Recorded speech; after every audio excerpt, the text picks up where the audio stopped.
there's no option for us but to make a better country for our sons, and that's really why we're in there. You remember that? We were there together in Iowa? Like, I know that guy. All right, there we go. Yeah, well, we know that woman, too, Vivek Yes. Ramaswamy, your wife there. Wonderful woman. Yes. We're really glad to be able to spend a little bit of time with her. We spent Saturday with the Ramaswamys in Iowa, and she's not alone in caring about her children's future. You talk about that an awful lot on the campaign trail. And as we put together tonight and the questions and started interviewing audience members, the amount of questions we got focusing on education stunned us. As you could argue it was the number one issue people cared about. It's an issue you talk a lot about in totality. You've made abolishing the Department of Education a key part of your campaign. We'll get to how you're going to do that in a minute. Brian in Iowa is going to ask about that. Karen in New Hampshire wants to ask about your proposed civics test for high school seniors. But we actually start from a question from Anna Lester. She's a 17-year-old high school senior here in Illinois. By no measure, either the 25-year-old rule or the 18-year-old rule. Will you be 18 for the election? You can vote? I will. Yeah, I will. All right. There you go. Here's your question. Okay. Yeah. As you mentioned, I'm 17 years old and I'm a senior in high school. And I've found that over the past few years, especially since the pandemic, it's been extremely difficult to voice any conservative opinion without pushback from teachers and peers. And I don't see an equal attitude towards students who share more progressive opinions. I'm a young person, and I know that a lot of people are in my shoes, and they're too scared to share their opinions because of their fear of being labeled or being discriminated against. And my question is, how would you plan to implement policies that protect and encourage free speech among young people like myself? Well, it's a great question. And first of all, I'm so grateful as a young person that you are here and as engaged as you are. And I can basically confirm that I see everything you say amongst young people. My wife, Apurva, and I, she's also hopefully a hero that stands as an example for what's possible in this country. We made a decision to endow a scholarship called the American Identity Scholarship.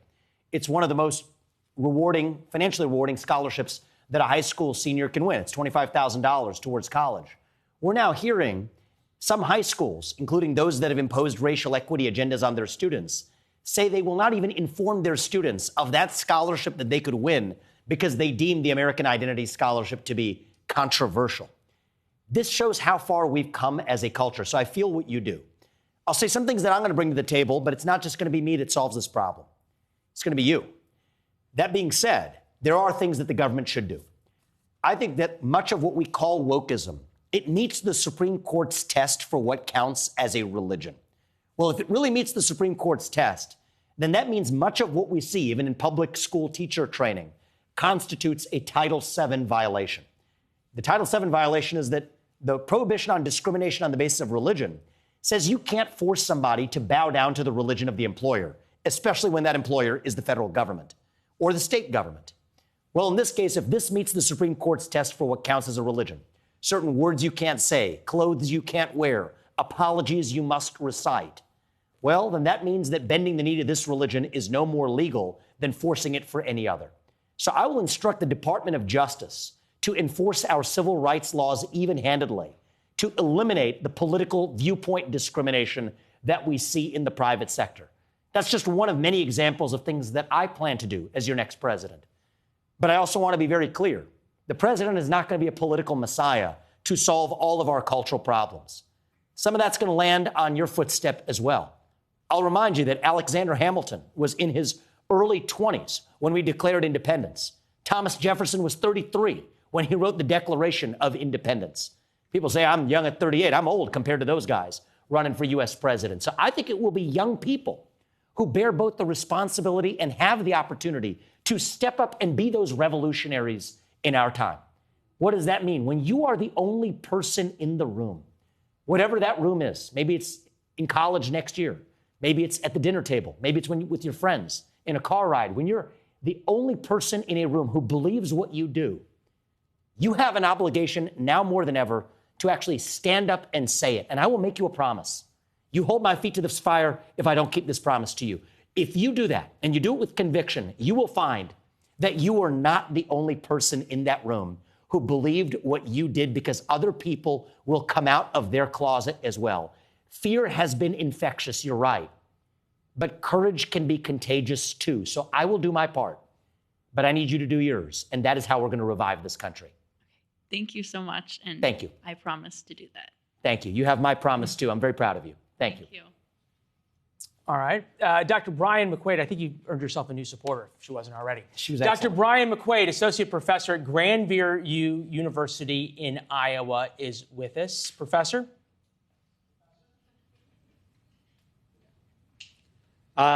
America has long been a global leader in higher education. We produce some of the greatest scientists, doctors, lawyers, scientists for generations.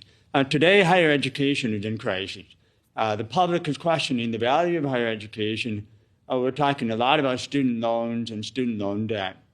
Your campaign has really been about revival and about doing things differently.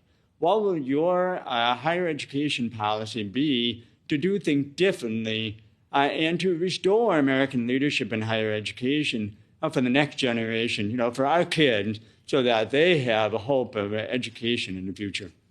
Great question. Thank you. I think that this goes back to the question of what is the American dream? To me, the American dream is a system of meritocracy where anybody, whoever you are, regardless of your skin color or where your parents came from, you can achieve the maximum of your God-given potential.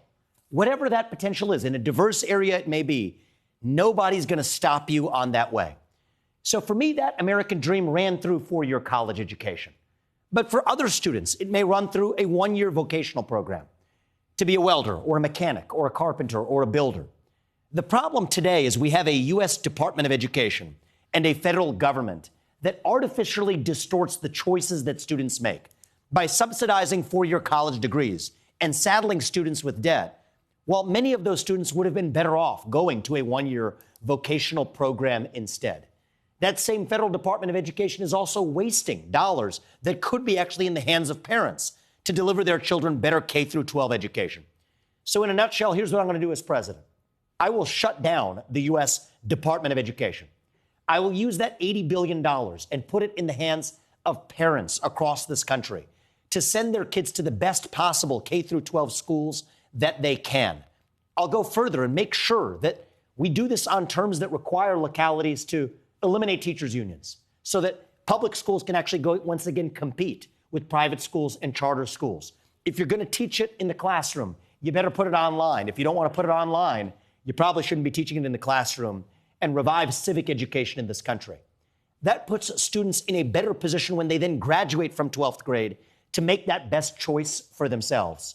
And for those who do choose four-year college education, it is a fact that costs have skyrocketed and ballooned out of control. It is inexcusable, and it is in direct correlation to hiring people in the managerial class, not even professors, associate deans of diversity or God knows what. In the Michigan system, 10 times proliferation of that cancer compared to either professors or students. That is wrong. And the way we actually cut cost is to first cut the bureaucracy, both in the federal government and even in those public universities that have hired the bureaucratic rot as well. So there's a lot more to say. It's a great question, but that at least gives you a taste of how I'll turn education back to being about the achievement of students rather than about employment opportunities for members of the bureaucratic class. I think we can all reasonably agree there's a lot of different policy proposals wrapped up in that answer. Eliminating the Department of Education is something you've talked a lot about. Two ways to do that. Ronald Reagan promised to do it as well after Jimmy Carter started it. You can go through Congress, which I think we could probably reasonably agree Congress is not going to sign on to eliminating the Department of Education, which puts you in a different group. It puts you in the same group as Bush, Obama, Biden, Trump, all people who promised to do things on day one, do it by executive fiat. They are challenged in the courts or by Congress.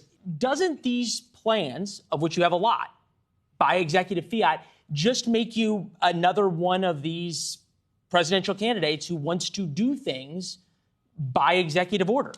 It's a good question, but I think that there's a fundamental difference between a chief executive who wants to reduce regulations set forth by the executive branch, reduce managerial cancer in the executive bureaucracy, versus those who wish to create something they were never authorized to actually create. Very big difference. And so my view is that Article 2 of the Constitution says there is one chief executive of the executive branch.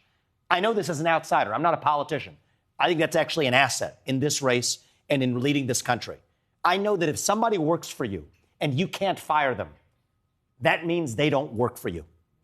It means you work for them because you're responsible for what they do without having any authority to actually change it. And I refuse to be that puppet sitting in the White House. So, Leland, I will say this. I don't like to boast, but this is just a fact. I think I have the single greatest understanding of how to actually shut down the administrative, bureaucratic deep state on legal grounds. I'll give you one example.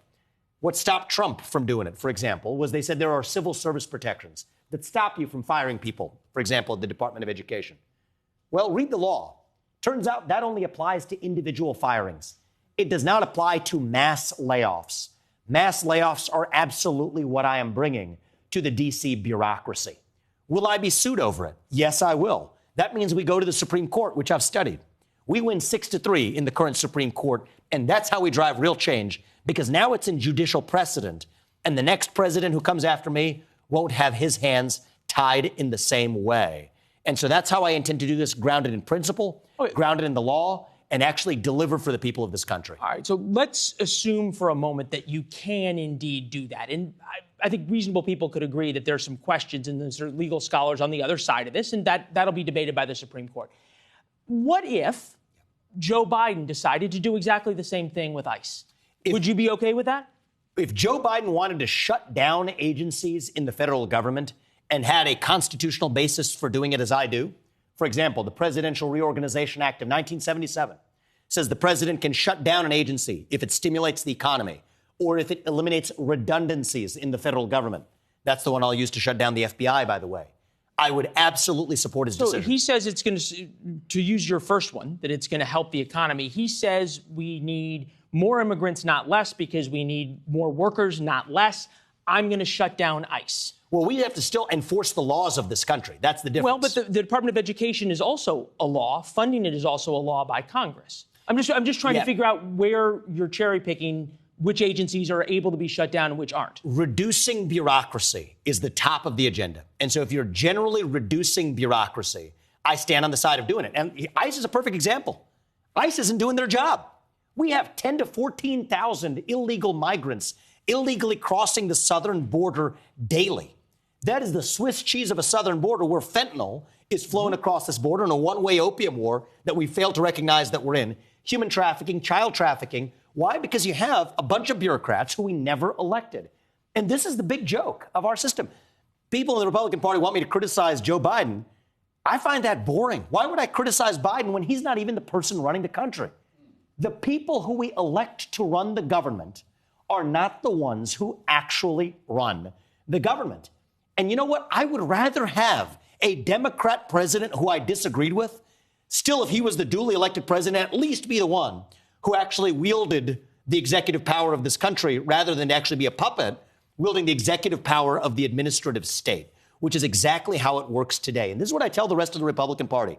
Stop talking about Biden and Harris. Start talking about our own vision, what we stand for. 2022 wasn't a red wave. It was a red trickle at best. Because you can criticize the radical Biden agenda all you want. If you lack a vision of your own, we're going to lose again. But if you want to win in a landslide, as I believe I will as the nominee, we will explain to the people of this country why reducing the federal employee headcount, the size of the federal government, by 75% will stimulate the economy. It'll restore a three-branch constitutional republic, and it will revive the essence of our national soul. Do that, we'll win in a landslide. That's exactly what I'm going to do. I think there was a joke Ronald Reagan once made about non-essential employees on snow days. If you don't show up on a snow day, you're not needed in the federal government. All right, we're going to get to your issues on the border in a little bit. My version of that is if you're working via Zoom, see you later. All right, well, that'll clear out a lot of offices in D.C. Yeah. Karen Davis, retired Census Bureau worker in New Hampshire, is with us for a question about education as well. Hi. Yes. Hi. Thank you, Mr. Ramaswamy. I agree with your proposal to have civics. High school students have to know their civics and then pass the test that new citizens have to take. But if there was no federal Department of Education, how would that be enforced as in your administration? As my understanding that education is set at the state and local level. So how would it be implemented? Your understanding is absolutely correct. and I intend to keep it that way. So even though many of the solutions that I speak to stand for my vision for this country, I'm going to depend on states, good governors, good mayors, good school board members to do their part. It's really important to preserve that federal separation in our system of federalism in this country. I'm a 10th Amendment absolutist. That which is not reserved to the federal government is respectively reserved to the states and to the people. So I will abide by that. All right. I have expressed my support for a constitutional amendment in this country that says that basically if you want to age into citizenship, including all the civic privileges, including voting, you have to at least pass that same civics test that an immigrant has to pass in order to become a voting citizen, or else at least serve this country minimally for 6 months in the military or a first responder role. So that constitutional amendment is something that I can drive as the U.S. president. But you're absolutely right. It will indeed take school board members, governors, local parents really driving that change at the state and local level, which is where education belongs. All right. So now that we are in the realm of amending the Constitution, term limits? I favor term limits. Okay, 3 for Congress, 2 for the U.S. Senate. I do have to say something, Leland, though. This is the less important term limit that matters. The real term limit that we need, we have an 8-year term limit in the executive branch for the U.S. president, that I can't collect a paycheck from you all as the taxpayers for more than 8 years, which I think is a good thing. But then neither should any of those federal employees reporting into me either. Term limits for the bureaucracy of people who were never elected in the first place.